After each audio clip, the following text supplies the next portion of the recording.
The Essential Education projector range from Hitachi sponsors ICT programs.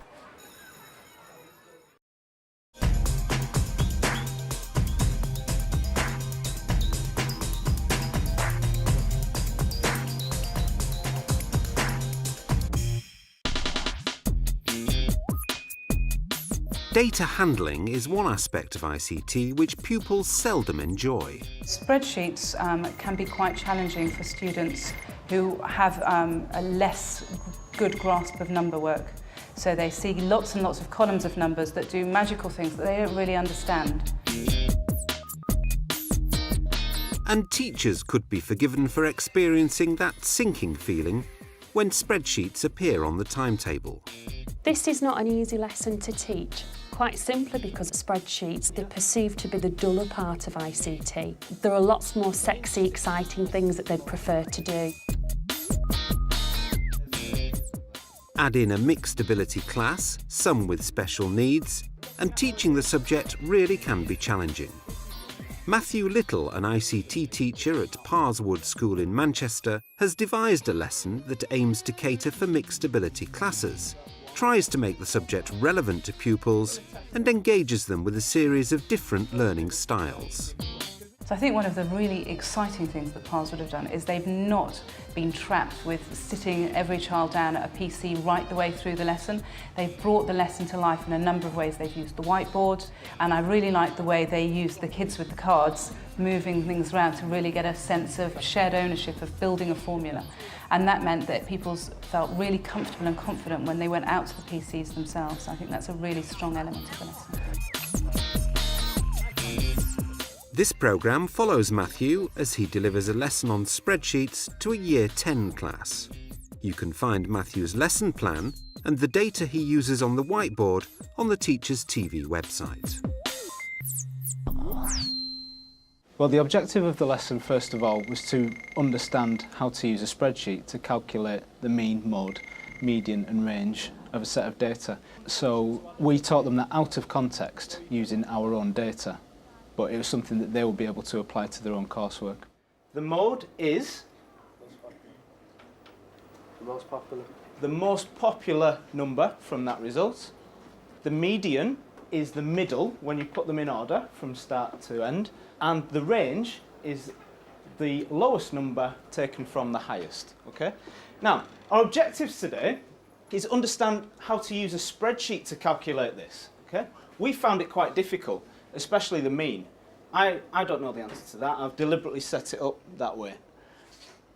And I think you'll find it easier to use a spreadsheet to calculate this data rather than doing it in the old-fashioned way, in your head, or even with a calculator.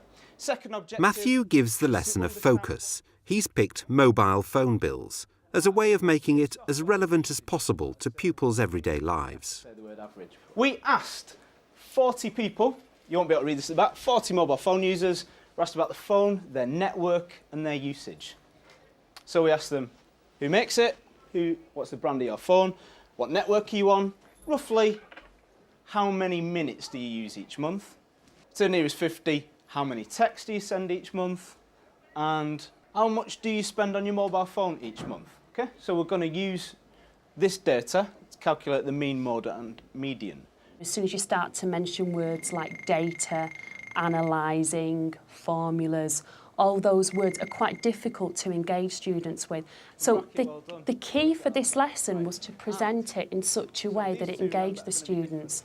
And I think the teacher did that in a number of ways by using a focus, in this particular lesson, mobile phones that the students could relate to, that they were happy with. And we try and tie the data set into something that's relevant to them before they move on to start to work on their own data set. Okay, come on in. Matthew considers it important to get the pupils engaged right at the start of the lesson. First part of the lesson was to have just a set of data on the board, and it was on the board at the start of the lesson as soon as they came in the door, so that they wouldn't be able to settle down and start doing something else.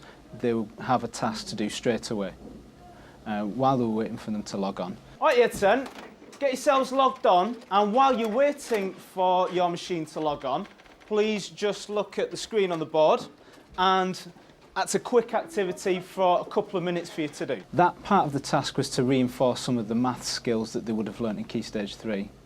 Because it's quite a long time since they'd done it, they needed to be refreshed as well. Secondly, we needed to go back to previous work that we'd done.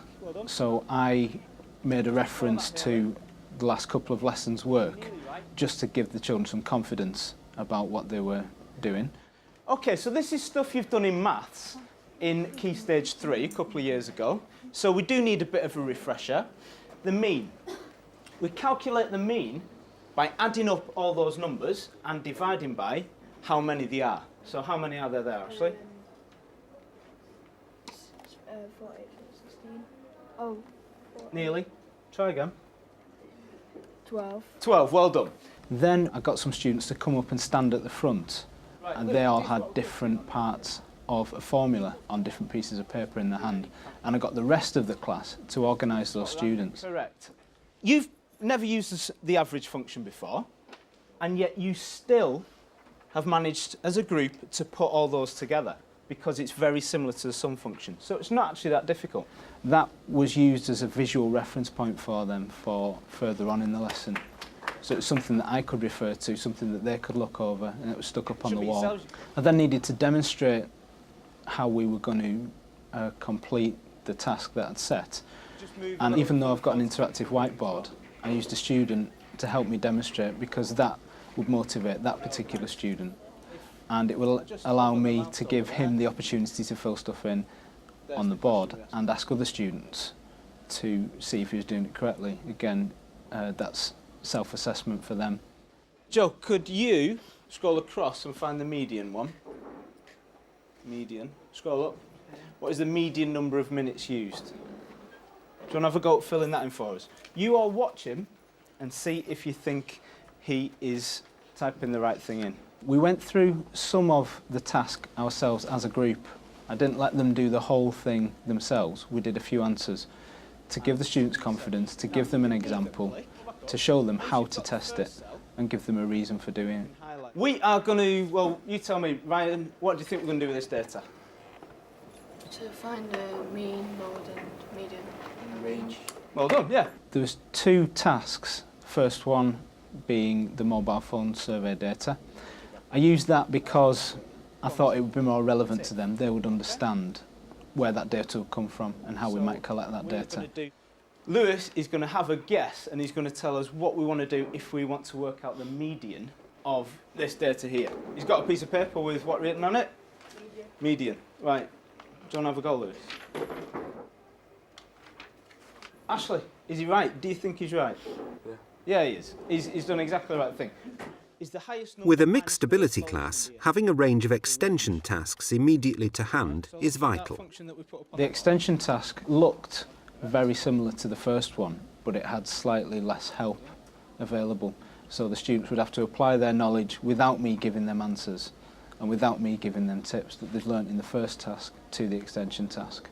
This worksheet is on the J drive. It is called Mobile Phone Survey. I won't write that down. Mobile Phone Survey. There's another sheet if you finish. I think we can say we'll do that in 20 minutes, okay? See if you can do that one in 20 minutes. Another one if you finish, okay?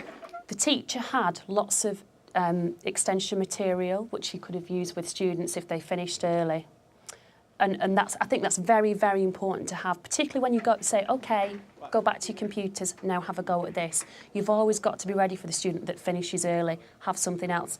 If you don't, again, you will lose their interest very, very quickly. And getting pupils to understand why spreadsheets are so useful is also critical to the lesson's success. At the end, the second objective was to discuss why we'd use a spreadsheet to do it. It's not an easy thing to do, it's not an easy thing to learn. One simple character wrong in a formula will make it not work. It can be frustrating for students. So we need to understand the benefits of actually doing it that way. So I asked half the class to do it the old-fashioned method, using a calculator, and half the class to do a task using the skills that we've learned in the lesson. We proved at the end of it that there were benefits to using the spreadsheet. And by asking those questions at the end to reinforce that learning, then the students proved to me that they did understand that. What is the mean number of minutes used? There's 40 cells of data there. So it would take you quite a long time to do that with a calculator. Or if you didn't even have a calculator, it'd take you even longer if you to do it by pen and paper. So we are going to get the spreadsheet to do it for us. It was a Key Stage 4 lesson, a Year 10 lesson. First of all, it reminded students of the basics within spreadsheets, how you would formulate a formula, if you like, how you put a formula together, the key functions within a spreadsheet, so we would have also looked at keywords, how to actually use a spreadsheet, and most importantly, to put it into a context with some data, what you'd use a spreadsheet for, when it's appropriate to use it, and that was the focus of the lesson.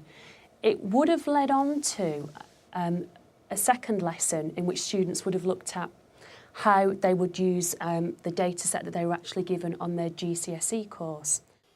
What advice would staff at Parswood pass on to other teachers to help tackle this challenging area of the subject? I think you need to know any software package absolutely inside out, because the students don't like a teacher who's not confident with their subject, and it can be quite embarrassing if they ask you a question and you don't know it, so it's good to know it inside out. I'm teaching it for a few years and having used spreadsheets in industry as well, I find that I've got the experience for that. You'd need to refer to past work. The link to the Key Stage 3 maths work was key. This is something that students have done before, so you've got to give them confidence that they're going to be able to do it again, just in a slightly different context.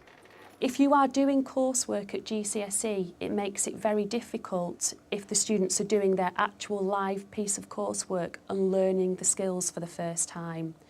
In today's lesson, what they've had is a chance to learn the skills, take them away and apply them to their coursework. Then each student can go away and work to the best of their ability, taking away pre-existing skills.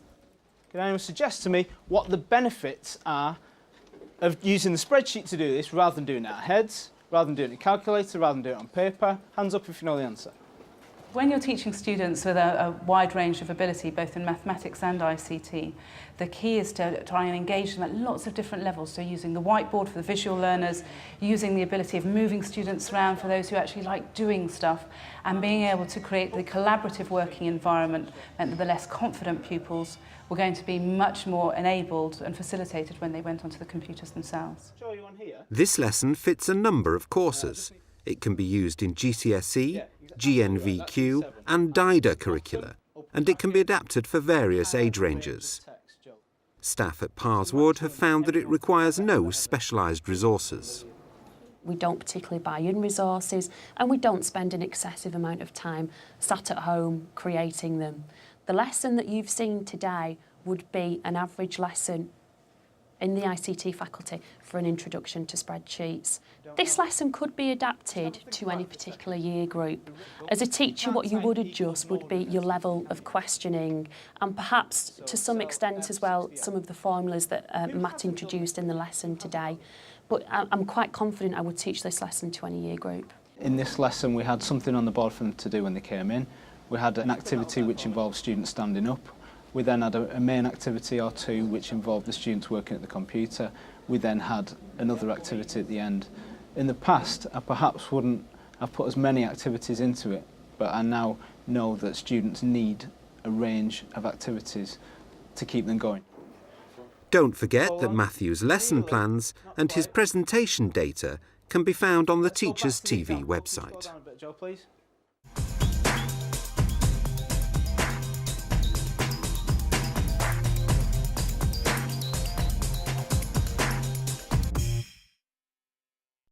Essential education projectors from Hitachi sponsor ICT programs.